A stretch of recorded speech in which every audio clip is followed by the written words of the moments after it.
if I'm not keeping you entertained on any of the NTV shows, I'm also an actor.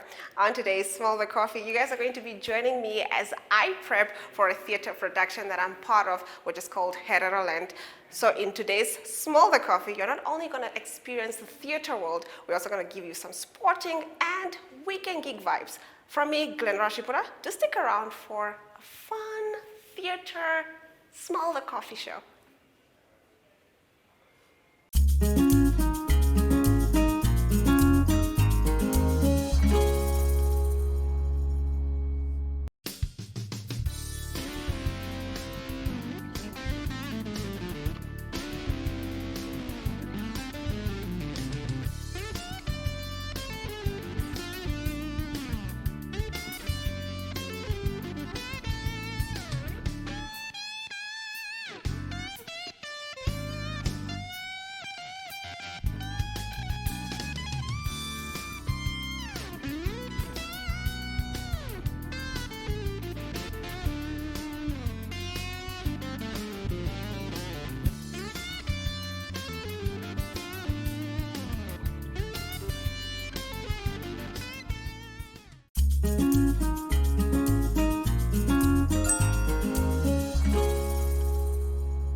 I'm sitting here with Lizette Cavari, one of the co-directors of Herreroland. She's here to tell us a little bit about the production process and what it's like to be a director.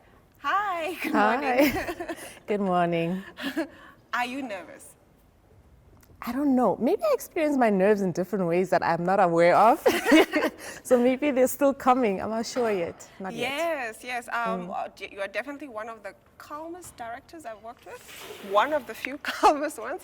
And that's good. That's good. It translates to the actors as well. Now, getting into the interview, I want to find out how you originally started as an actor. And then the director was the late David Javera, and then when he passed, you took on the role of directing this. Was it preemptive, or did you feel called to it? Like, did you feel there was nobody to fill in the shoes, or you felt almost, called to it? Like, this is I would the say next called step to it because when we got back from Germany, when we did the production in Germany, I was triggered, as a hetero child, because I felt like I didn't know this information. Why don't I know this information?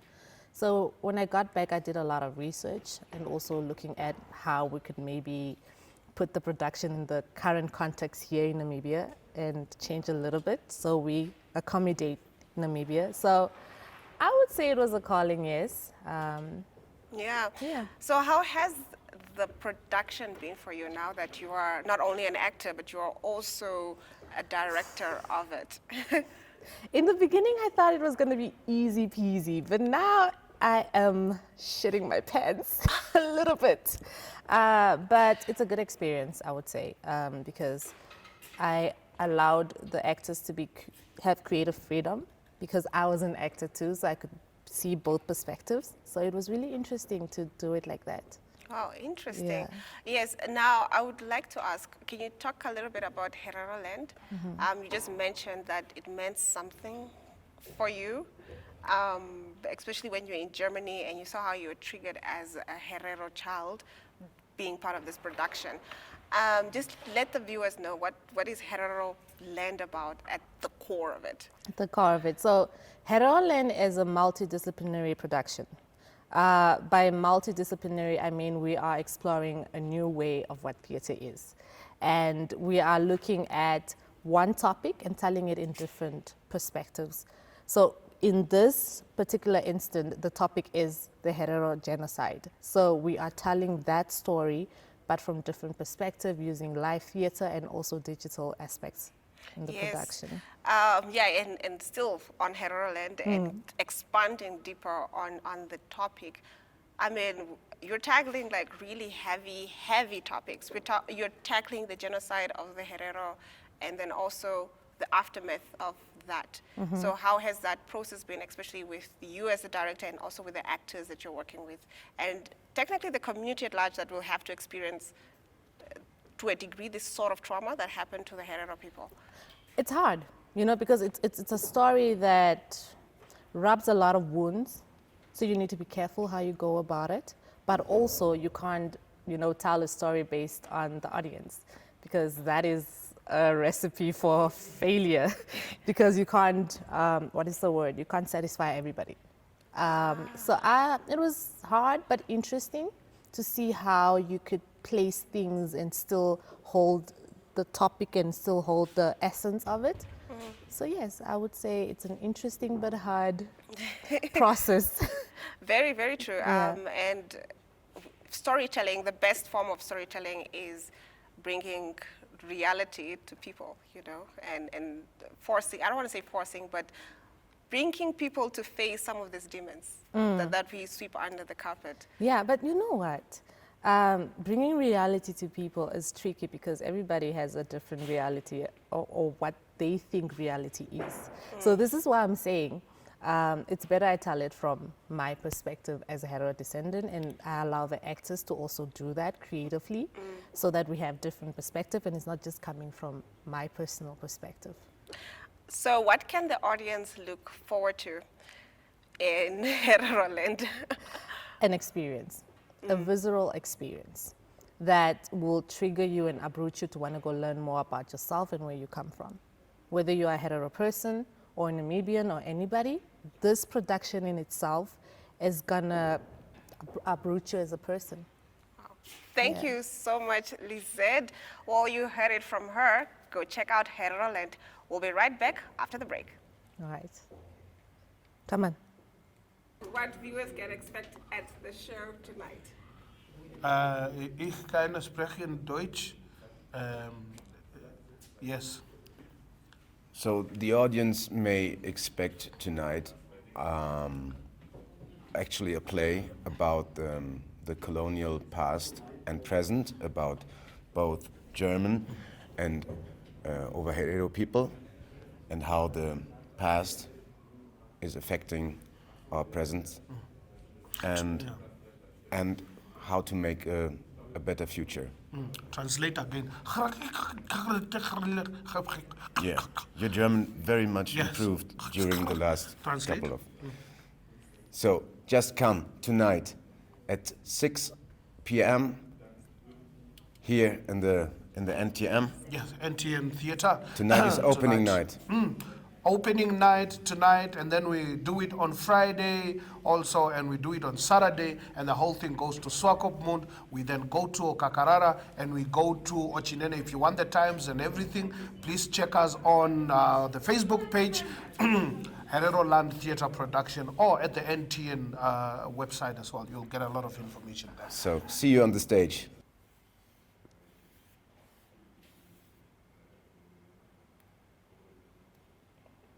I'm sitting with Gernot Grunewald, the co-director of Heteroland, and he's here to tell us a little bit about the project. Good morning, how are you? Good morning, I'm fine. You? I'm good. I'm quite excited to do this with you as a presenter and not an actor on your production. Can you tell me a little bit about how you came to find Heteroland? The topic, you mean? Yes, the topic, and also developing it into the play. Yeah. So there was like a highly interest in Germany, in Hamburg, actually, to do something about the colonial subject, about the first genocide of the 20th century, committed by Germans, and started from Hamburg, from that particular town in Germany. So they asked me, as somebody who's working in documentary theater a lot, to create that project. And then we started to do a lot of interviews in Germany, also do a research travel in Namibia, do interviews here as well, going to archives, collecting historical text out of the archives in Germany in particular, and then, try to create, we call it now a multidisciplinary performance, because the topic is so big that I had the feeling for myself I can't bring it like to a normal stage play. I'm not an author, I'm just like a collector of documentary stuff. So that's why we decided to have like different stations in a room, different topics for each station, to find a way to bring this huge different small topics under the big topic in a theater room. Yes. So when you were in Germany, we were in Germany. The main concern was that the Herero genocide is not something that a regular or the average German knows about. How important is it to tell it in Hamburg and also here in Namibia, this story? I think it's like it's important in both venues or towns, but in another way. In Hamburg, it was first of all like giving some of the people a knowledge about that this genocide happened, because a lot of Germans not know about it. To be honest, it's not in school, as far as I know. It's not like told to the students. So it was kind of an educational approach we also had for this German audience, which were quite good, that people were really touched about that story, about also like our responsibility as Germans for that topic in general. And also because a lot of discussions in Germany right now going on about this post-colonial questions, how could we deal with our colonial past, which started now because the Second World War was in the focus all the time, and now it starts to go more far back in the beginning of the 20th century, which is like then the colonial times and also the genocide times. In Namibia, I guess, or I had the feeling in my research travels that this is like a subject to be discussed, to be honest, because as you all know, here are the descendants of the first German settlers and soldiers. They are still here. They own an unbelievable amount of land in this country. So this injustice is like, or the outcome of the original injustice started in 1904, is still feelable and visible with all the fences. I was really surprised traveling through the country and saw all these fences, like 100 of kilometers long. It's still there, so it has to be discussed. It's my personal opinion. So here, that means it's a big political issue that I'm not aware if it's like how far the discussion is at the moment, but to do theater about it and to bring people thinking about this subject and reflect that subject could be highly important for initialize kind of a dialogue or a discussion in that society here. Yeah, you started this production with the late David Javera. So I would just like to touch a little bit on that. How was the collaboration between the two directors from two different backgrounds, and then coming up with this idea of this multidisciplinary play, and then also getting Herero actors to be part of this? I'd just like to know the creative process around that. Yeah. I mean, the initial idea was not to tell this story out of a German perspective only, because this sounds to me completely stupid, not to have like a second part, like on the same level in the Namibian part. So we called it, the performance in Germany, actually like a German-Namibian story, because it is a German story, but it's also a Namibian story. So have like both perspectives on the same subject, which worked out for me quite good in the collaboration with David, because we have our own perspective on it and nobody has the feeling this is like the truth and I tell that truth to everybody. No, all is part of the truth and true and not true at the same time in a way. So it was like kind of a combination of thoughts and feelings towards that subject, and David as a hero is like highly involved in that topic, me not as a German, to be honest, because it's not that kind of subject in Germany, as I told before. So, and I really liked the opportunity to work with you as the Herero cast, because your own perspective on that topic was really kind of touching for me, and also like, give me also like a new kind of thinking about what it means to be the descendants of people who really suffered of a genocide. Yeah, well, the play has evolved, and like I said, we've lost two legendary storytellers. We were working with Cynthia Simonchains, our production designer, and then also the late David Javera. And because of that, and also COVID and a lot of other factors, the play had to change over time. How's the new version? Because it's not the same version as what was done in Hamburg. So how's this new version, and how do you feel about it having to have evolved over time? Yeah, I mean, it was like kind of a small tragedy because it was planned to come to Windhoek or to Namibia in summer, no, in your winter, sorry, Yeah. German summer, maybe in winter, 2020, and then COVID starts, and it was like, okay, we do it next year, next winter, next summer. It was like changed all the time, and then the stage design was like given away because nobody believed in that we can ever do this project again after this long time of COVID. So then there was like, out of the group, there was initiatives like, no, that can't be, because it was always the plan to show it in both societies. This was the reason for the foundation, also from the good German government, to show it in Hamburg, but also in Windhoek or in Namibia. So then we tried to find a way to bring it without a stage design, to be honest, to Namibia anyway. So that brought us to the idea of creating a partly digital version, which means we were here in February this year and do a lot of shootings at the original sites, at the Waterberg area, also at the Hamakari farm where the actual battle took place, also in Windhoek, and shoot that with a 360-degree camera, which means you can now, visiting the show with your personal smartphone, you are able to look around at those venues and to be part of the scene in a way, which is like kind of an experience, which is hopefully nice or Yes. interesting. And that means the idea was not to bring, as an example, in Hamburg there was like a small kindergarten on stage. So we build it as a stage design on stage. So here it's the other way around. The stage is more or less empty, but we do the shooting within the kindergarten, and now you are digital-wise in the kindergarten yourself.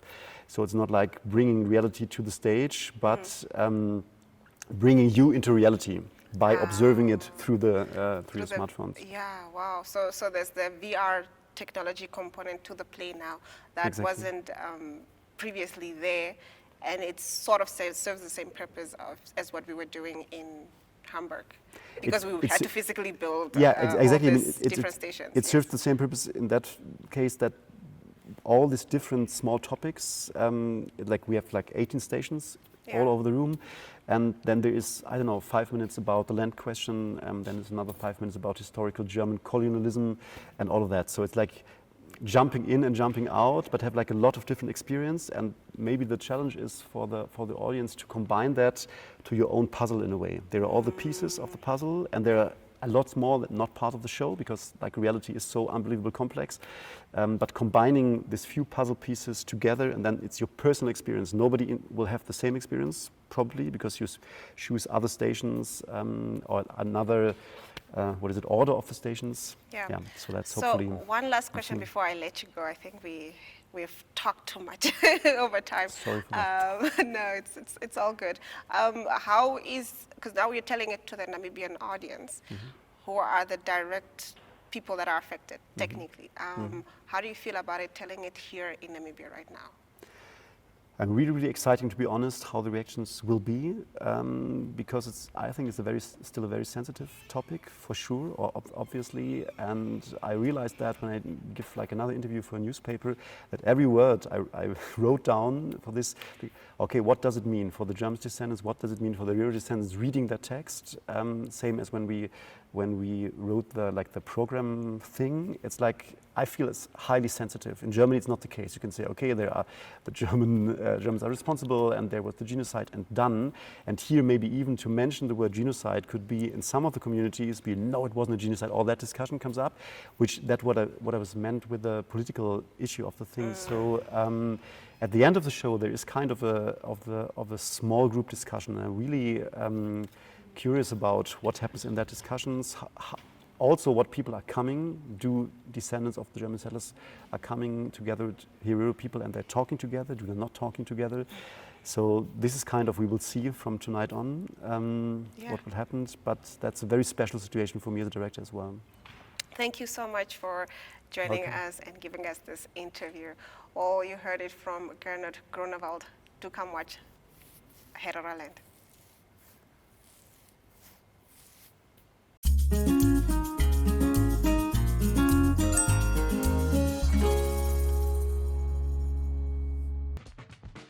Welcome to My.NA Cars, your ultimate destination for everything automotive. I am your host, Diana Master. Teamwork makes the dream work, right? Discover the latest models, innovative technologies, and expert insights from our passionate hosts. Learn essential maintenance tips and get exclusive behind-the-scenes access to the automotive industry. Don't miss My .NA Cars on NTV every Thursday at 2100 hours. Tune in and ignite your passion for automobiles.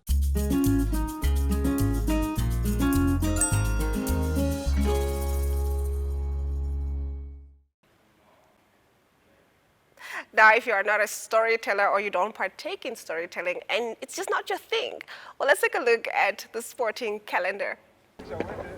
Right, so we're joined by Paulo Shipanga. He's the head coach of the Brave Gladiators. Well, of course, welcome to the show, Coach. And just take us through, I mean, you have assembled different girls from different clubs from the Women's Super League, of course, preparing for this match. How has training been so far? So far, so good. We started last week. A lot of ladies had some issues of traveling and coming this side, but finally we have a full squad almost 3 or 4 players that are not there, but the rest of them are here. Very exciting young players, you know, trying to showcase their skills at a higher level. Also having the old guns, let me just put it that way, also part of the team. The likes of Lovisa them, Lady Anna them, Anna them, who hasn't been part of the team long time because of injuries and so forth. But yeah, so far we are training, we are doing well. Not too many injuries, but a bit of flu. You know, it's a bit cold here in Windhoek, so they are suffering a bit of flu. But the medical team is on it, and I hope everybody will be okay soon. Okay, now speaking about the fitness of the players, maybe 90% of the players, would you say that the Super League has helped in that regard, you know, with the fitness? And looking at a country like Equatorial Guinea, have you perhaps maybe done some research on their performance so far? Yeah, no, the league has definitely helped in terms of fitness also. It also helped in terms of giving other players a chance to be called up. Equatorial Guinea is a bit difficult to get some, you know, statistics on them, but we have tried and we are still trying to get what we can. On that day, it will just depend, you know, the first 15 minutes, if we don't get anything, we'll be cautious, but at the end of the day, like we said, our first game will be in Joburg, home game. So we need definitely to win that one so that when we go on the other side, we know what to do in the second half. And just looking at the qualifiers at the moment, what are your aspirations, maybe personally as a coach of this women's team, and just the team, the whole team as a whole? What are your aspirations? How far do you guys want to push this? Definitely, the first hurdle will be Equatorial Guinea. It won't be easy. We want to go past that hurdle. After that, I think we'll have Morocco. That will be, you know, one of the toughest games probably. But the ladies are full force and they want to play. They want to showcase. They're happy that we've been chosen to test ourselves between the big guns. So we just hope that we finish the first one and then concentrate on the next one. Yeah, in terms of the support now coming from the local fans in Namibia, of course, any message maybe for the people that are following the girls, that have been following the girls? Yeah, definitely. First of all, just want to say they should please rally behind the girls. It's not going to be easy. You know, sometimes these things seem easy, but it's not easy. We just need whole support wherever we can, encouragement, motivation, and I'm sure if we can build the characters of these girls the way we know them, we'll definitely get something out of it. Thank you so much, Coach, and best of luck. Thank you.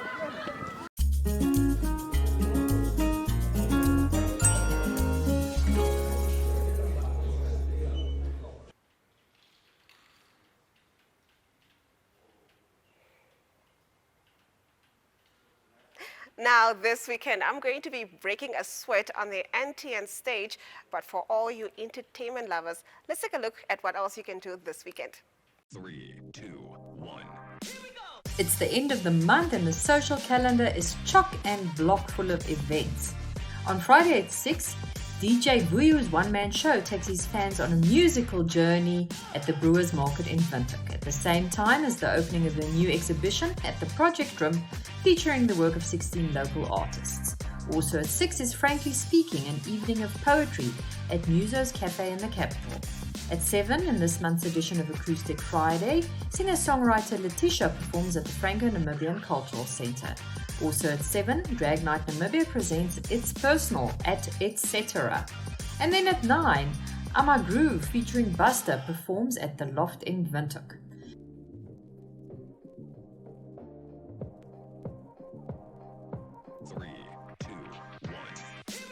On Saturday at 8 a.m, the National Cancer Walk powered by Pathcare takes place in Windhoek, Swakopmund, Walvis Bay, Rehoboth and Tsumeb.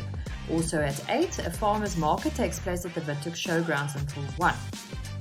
At 9, there's a pop-up car boot sale in front of the Hotel Princess Ruprecht in Swakop until 1. And the International School of Walvis Bay hosts the International Food Fair at the Walvis Bay Municipality until 4. At 12, Camp Out's Day Out takes place at the Doc Jabba Hockey Fields in Windhoek, and at the same time there's a Groot Gees Boere Musiek Festival at the Ame Party venue on the outskirts of Okahanya. At 4, Tunes for Tomorrow, musical extravaganza in support of early childhood development in Swakopmund's informal settlements, takes place at Soundgarden with music by The Yesterday, JP and Lynn Marie, Zacharias Tsam and Blikweg. At 6, the final in the Canal Seva Talent Search competition takes place at Droombos, and at the same time FOE presents The Night Show at Nim's Restaurant at the Independence Museum. That's it folks, have fun!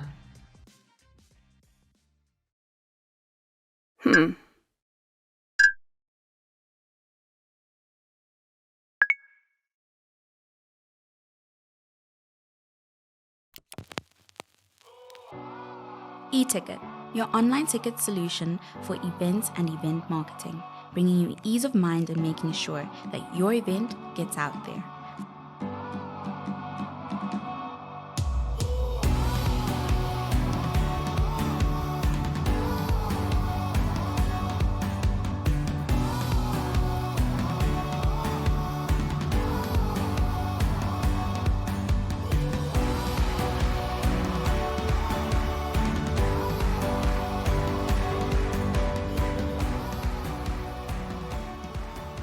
For more information, contact events@nhh.com.na.